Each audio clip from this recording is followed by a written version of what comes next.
ಬಾಗಲಕೋಟೆ ವಿಶೇಷ ಚೇತನ ಮಕ್ಕಳ ವಸತಿ ಶಾಲೆಯಲ್ಲಿ ಶಿಕ್ಷಕರ ಕ್ರೌರ್ಯಕ್ಕೆ ಸಚಿವ ತಿಮ್ಮಾಪುರ್ ಸ್ಪಂದಿಸಿದ್ದಾರೆ.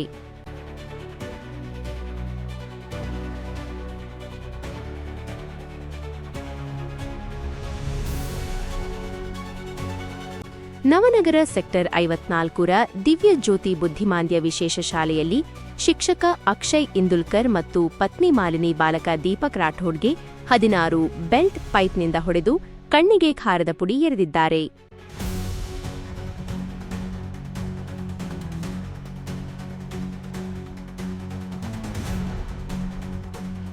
ಪೊಲೀಸ್ ಎಫ್ಐಆರ್ ದಾಖಲಿಸಿ ದಂಪತಿಯನ್ನು ವಶಕ್ಕೆ ಪಡೆದಿದ್ದು ಶಾಲೆ ಮುಚ್ಚಲಾಗಿದೆ. ಜಿಲ್ಲಾ ಉಸ್ತುವಾರಿ ಸಚಿವ ಆರ್.ಬಿ. ತಿಮ್ಮಾಪುರ್ ಶಾಲೆಗೆ ಭೇಟಿ ನೀಡಿ ಮಕ್ಕಳನ್ನು ಸಂತೈಪಿಸಿದರು.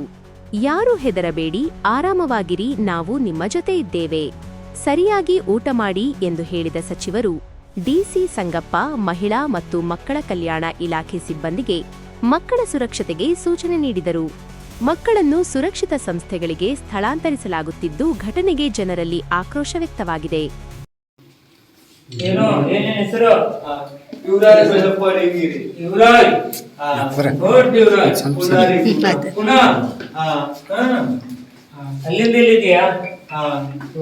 ಪೇರೆಂಟ್ಸ್ ಪೂನಾದಿಂದ ಬರ್ತಾ ಇದ್ದಾರೆ ಸರ್, ಬರ್ತಾ ಇದ್ದಾರೆ. ಇನ್ನೊಂದು 30 ಕಿಲೋಮೀಟರ್ ದೂರ ಆಗಿದೆ. ಇಲ್ಲೇ ಕಲ್ತೇನೆ ಸರ್. ಅವ್ರು ಅಲ್ಲಿ ಚಿಕ್ಕ ಬೆಳಗಾವಿ ಹತ್ರ ಯಾವ್ದೋ ಮೂರು ಸರ್, ಬಟ್ ಅವ್ರ ಪೇರೆಂಟ್ಸ್ ಇರೋದು ಪೂನಾದಲ್ಲಿ. ಅವ್ರು ಕನ್ನಡ ಮಾತಾಡ್ತಾರೆ. ಗುಡ್. ಅದಕ್ಕೆ ಹೆದರಕ್ಕೆ ಹೋಗ್ಬೇಡ, ಅದಾಗ್ಬಿಟ್ಟದು ಮಾಡಿ ಹೇಳ್ರಿ.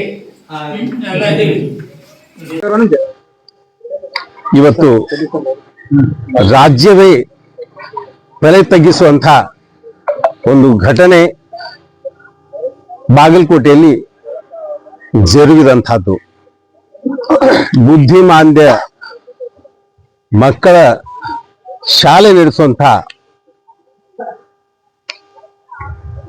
ಒಂದು ಸಿದ್ಧಸಿರಿ ಅನ್ನುವಂಥ ಶಿಕ್ಷಣ ಮತ್ತು ಸಮಾಜ ಸೇವಾ ಸಂಸ್ಥೆ ಅನ್ನುವಂಥ ಹೆಸರಿನ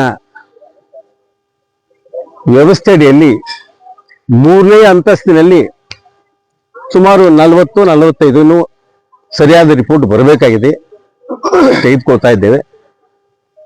ಅಷ್ಟು ಬುದ್ಧಿಮಾಂದ್ಯ ಮಕ್ಕಳನ್ನು ಒಂದೆಡೆ ಕೂಡಿ ಹಾಕಿ ಅವರನ್ನು ಕಳೆದ 6-7 ವರ್ಷದಿಂದ ಒಂದು ವರದಿ ಬರ್ತಾ ಇದೆ, 4 ವರ್ಷ ಅಂತ ಒಂದು ವರದಿ ಬರ್ತಾ ಇದೆ. ಇನ್ನು ಪರಿಶೀಲಿಸಬೇಕಾಗಿದೆ. ಒಂದೆಡೆ ಕೂಡಿ ಹಾಕಿ ದೇವರ ಸ್ವರೂಪ, ಬುದ್ಧಿಮಾಂದ್ಯರು, ಅಂಗವಿಕಲರು ಇವೆರಡು ದೇವರ ಸ್ವರೂಪ, ವಿಶಿಷ್ಟ ಚೇತನರು ಅಂತ ತಿಳ್ಕೊಂಡು ಅಂಗವಿಕಲರು ಅನ್ಲಾರ್ದೇನೆ ನಮ್ಮ ಸರ್ಕಾರಗಳು ಗೌರವಪೂರ್ಣವಾಗಿ ಅವರನ್ನು ನಡೆಸಬೇಕು ಅನ್ನುವಂಥ ಒಂದು ಸಂದೇಶ ಸಾರ್ವಜನಿಕರಿಗೆ ಕೊಡುವಂತಹ ಉದ್ದೇಶ ಇಟ್ಕೊಂಡು ವಿಶಿಷ್ಟ ಚೇತನರು ಅನ್ನುವಂಥ ಹೆಸರನ್ನು ಕೂಡ ಕೊಟ್ಟದ್ದಾಗಿದೆ.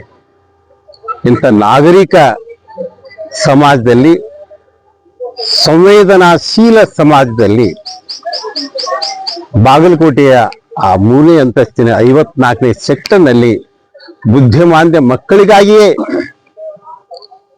ನಡೆಸ್ತಾ ಇರುವಂಥ ಅನ್ರಿಜಿಸ್ಟರ್ಡ್ ಆಗ್ಲಿ ಶಾಲೆ ನಡೆಸಲಿಕ್ಕೆ ಸರ್ಕಾರಿ ಅನುಮತಿ ತೆಗೆದುಕೊಳ್ಳಾರದೆ ಕೇವಲ ಸಂಸ್ಥೆಯನ್ನು ಮಾತ್ರ ರಿಜಿಸ್ಟರ್ ಇತ್ತೀಚೆಗೆ ಮಾಡಿಕೊಂಡಿದ್ದಾರೆ ಅನ್ನುವಂಥ ರಿಪೋರ್ಟು ಅಡಿಯಲ್ಲಿ ನಡೆಸ್ತಾ ಇರುವಂಥದ್ದು ಇದು ಖಂಡನೀಯ.